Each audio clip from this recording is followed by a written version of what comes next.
जय गुरु जी, शुक्राना गुरु जी, अनंतम अनंतम शुक्राना गुरु जी के चरणों में कोटि कोटि प्रणाम। और प्यारी प्यारी संगत को जय गुरु जी। संगत जी, आज हम दिल्ली से रेनू आंटी का सत्संग सुनेंगे, जिन्होंने रिकॉर्ड करके शेयर किया है। कोई भी गलती हो गई हो तो माफ करना सत्संग शेयर करने में, और सत्संग पसंद आए वीडियो को लाइक करके चैनल को सब्सक्राइब कीजिएगा और ज्यादा से ज्यादा लोगों तक शेयर कीजिएगा, ताकि गुरु जी की ब्लेसिंग सबको मिल सके। आइए सुनते हैं आंटी जी का सत्संग। जय गुरु जी, शुक्राना गुरु जी, अनंतम अनंतम कोटि कोटि शुक्राना मेरे गुरु जी महाराज, लख लख शुक्राना। जय गुरु जी। संगत जी, मैं रेनू आंटी दिल्ली से अपना शुक्राना सत्संग शेयर करने जा रही हूँ। शुक्राना सत्संग कहते हुए सुनाते हुए अगर मुझसे कोई गलती हो जाए तो मुझे माफ़ करना गुरु जी, मुझे माफ़ करना संगत जी। सत्संग स्टार्ट करने से पहले मैं गुरु मंत्र का जाप करूँगी। ओम नमः शिवाय, शिव जी सदा सहाय। ओम नमः शिवाय, गुरु जी सदा सहाय। ओम नमः शिवाय, शिव जी सदा सहाय। ओम नमः शिवाय, गुरु जी सदा सहाय। जय गुरु जी। संगत जी, गुरु जी कहते हैं शुरू से ही अपनी जर्नी स्टार्ट कीजिए। तो मैं कहते इसी साल 2024 में 10 मार्च को बड़े मंदिर सबसे पहले उसी दिन गई थी। तब से ही मेरी जर्नी गुरु जी के साथ वहीं से स्टार्ट हुई। गुरु संगत जी 4 जुलाई को मुझे रोटी में ओम ओम और गुरु जी के और 2 स्वरूप भी दिखाई दिए। संगत जी, मुझे ना मिरर में और रोटी में और लोटे पे भी मैं ना कई स्वरूप मतलब दिखते हैं, मुझे नज़र आते हैं। 4 जुलाई को ही लोटे पर मुझे ना एक गडेरिए और बैल और एक छोटे से शिवलिंग के दर्शन हुए। गडरिया ऐसा लग रहा था जैसे बैल के ना जैसे थन में से दूध निकाल रहा हो, इस तरीके का दिख बना हुआ था। और 5 जुलाई को मुझे लोटे पर 777 बने हुए दिखे। 777 जो थे वो एक के ऊपर एक बने हुए थे। एक था, फिर उसी से जुड़ा हुआ ऊपर एक, और उससे ऊपर जुड़ा हुआ एक। 777 बने हुए थे, एक के ऊपर एक। गुरुजी ने मुझे इतनी अच्छी ब्लेसिंग दी, मुझे ब्लेस किया। और उसी 7 के ऊपर लास्ट में 2 छोटे छोटे स्वरूप भी बने हुए थे और एक छोटा सा बर्ड भी बना हुआ था। तो मुझे समझ में नहीं आ रहा था तो ये क्या है, ना मुझे वो पिजन लग रहा था ना पैरेट लग रहा था। तो थोड़े दिन में 1-2 दिन में मुझे 1 दिन बाद शायद मुझे फेसबुक पे एक स्वरूप नज़र आए भाई गुरु जी के। उनके हाथ में बाज था। मैं समझ गई कि हाँ वो बाज ही, वैसे ही कुछ लग रहा था। तो वो बर्ड जो था वो बाज बना हुआ था। संगत जी 4 जुलाई को वीरवार के दिन मैं ज़्यादातर ना, वैसे तो मैं सुबह ही जोत जलाते हैं मेरे अंकल जी, और शाम को कभी वैसे जलाती नहीं हूँ मैं, बस सोमवार और वीरवार को जला देती हूँ। तो मैंने सोचा वीरवार है तो मैं जोत जला देती हूँ, पर मैं कामों में लगी रही। मेरे को ना लेट हो गया, मुझे 7:45 के करीब बज गए। मैं कह रही तो बहुत देर हो गया है। तो मैं जल्दी जल्दी जोत जला रही थी और 8 बजने वाले, मुझे लगा 8 बजने वाले, बहुत देर हो गई है तो मैं जल्दी से जला लूँ। तो मैंने ना उसमें दिए में ऑयल तेल थोड़ा ही डाला, क्योंकि मैं रात को दिया साफ़ करके सोती हूँ, मांज के रखती हूँ, और ताकि मेरे अंकल जी सुबह जोत जला लें।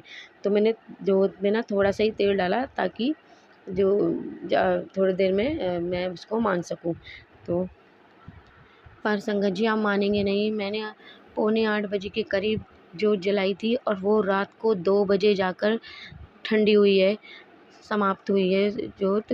उस रात को 2 बजे तक जाके ठंडी हुई है। तब मैं 2 बजने वाले थे, मैं कह रही गुरुजी अब तो मैं सो जाती हूँ, बहुत देर हो गई है, अब मैं सुबह ही उसको मांज लूँगी दिए को। मैं अलार्म लगा लेती हूँ 5 बजे का, मैं उठ के मांज लूँगी।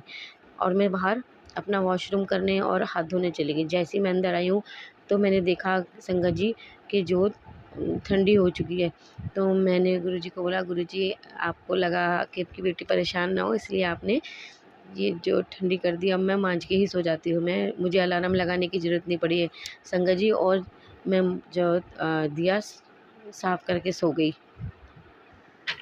5 जुलाई को मैं जल्दी जल्दी बच्चों को स्कूल छोड़ने के लिए नीचे उतरी कि बेटे को मेरे को कैब में बैठाना था संगत जी। तो उतरते के साथ कैब वाले का फ़ोन आ गया। उसने कहा कि मेरा तेल लीक हो गया, पेट्रोल लीक हो गया, आप स्कूल बच्चों को छोड़ देना।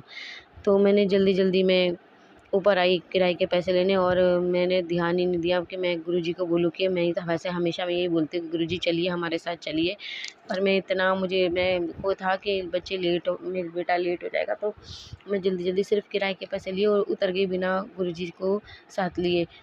तो गुरुजी और मुझे दोबारा भी जाना था स्कूल, क्योंकि आगे मेरी बेटी का मुझे उस दिन फ़ीस भी देनी थी उन दोनों की, पर मैंने ये तो सोचा ही नहीं कि चल मैं बेटे के स्कूल जा रही तो फ़ीस दे दूँ। मैं सिर्फ किराए के पैसे लेके उतर गई और मैं जल्दी जल्दी जाने लगी। आधे रिक्शा 2 बार लेना होता है, तो एक बार तो हम उतर गए, तो दूसरी बार में लेने मैंने आलस कर दिया। मैंने बोला पास में ही है यहाँ से, चलो पैदल चल लेते हैं। फटाफट हम चलने लगे गुरुजी सॉरी संगत जी। तो एक कार आ रही होगी, मैं उसे हाथ देने लगी कि हम इसके पहले निकल जाएँ, नहीं तो और लेट हो जाएगा। साइड से एक ऑटो वाला रहा था, वो उसकी गलती नहीं थी, वो हॉर्न बजा रहा था, पर मैंने ध्यान नहीं दिया और बहुत तेज़ी से वो एकदम आया। उसने ब्रेक तो मारी, पर मेरा हाथ उस ऑटो पे भी लगा और मेरा हल्का सा पैर पे भी लगा। गुरुजी की कृपा से मैं बच गई, पर वो ऑटो वाला मुझ पे बहुत गुस्सा करने लगा कि एक्सीडेंट हो जाएगा, दिखाई नहीं देता, मेरा लाइसेंस कैंसिल हो जाएगा। मैंने उसको सॉरी बोला, मैंने सॉरी भैया, फिर वो चुपचाप चला गया। मैंने गुरुजी को बोला सॉरी गुरुजी, मैंने ध्यान नहीं दिया, गलती तो मेरी और आपने मुझे बचा लिया। शुक्राना मेरे गुरुजी, शुक्राना, अनंतम अनंतम कोटि कोटि शुक्राना मेरे गुरुपा। फिर मैं बच्चे को छोड़ के घर आई, अपने घर का थोड़ा काम किया, फिर मैं रेडी होके एक एक करके दोनों बच्चों के स्कूल गई फ़ीस देने के लिए। तब मैं गुरुजी को साथ लेके गई। साईं बाबा गुरुजी मेरे साथ चलिए, मैं दोनों को साथ लेके गई।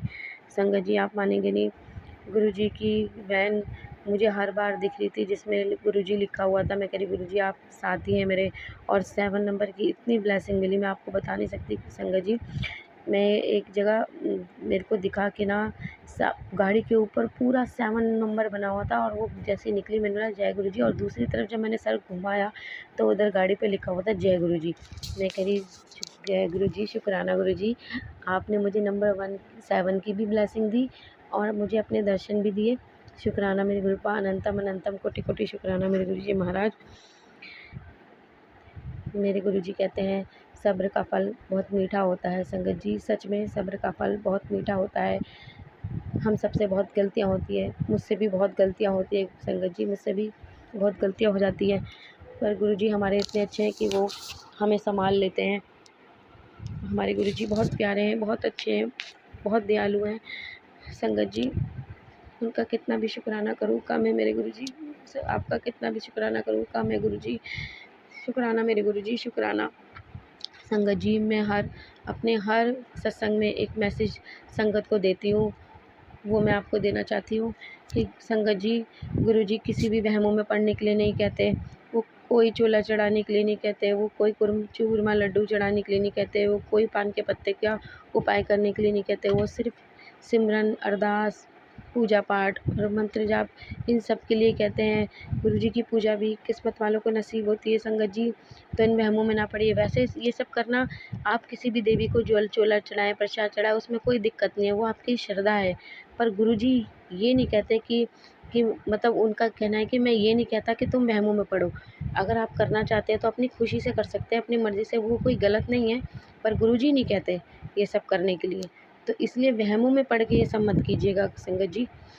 तो बस मेरा सत्संग अब मैं यही समाप्त करती हूँ, अपनी वाणी को यहीं विराम देती हूँ। और सत्संग समाप्त करने से पहले संगत जी मैं गुरु मंत्र का जाप करूँगी, और मुझसे सत्संग सुनाने में कहने में कोई गलती हो गई हो तो मुझे क्षमा कीजिएगा गुरुजी, क्षमा कीजिएगा संगत जी। और मैं गुरु मंत्र के साथ सत्संग समाप्त करती हूँ। ओम नमः शिवाय, शिव जी सदा सहाय। ओम नमः शिवाय, गुरु जी सदा सहाय। ओम नमः शिवाय, शिव जी सदा सहाय। ओम नमः शिवाय, गुरु जी सदा सहाय। जय गुरु जी संगत जी।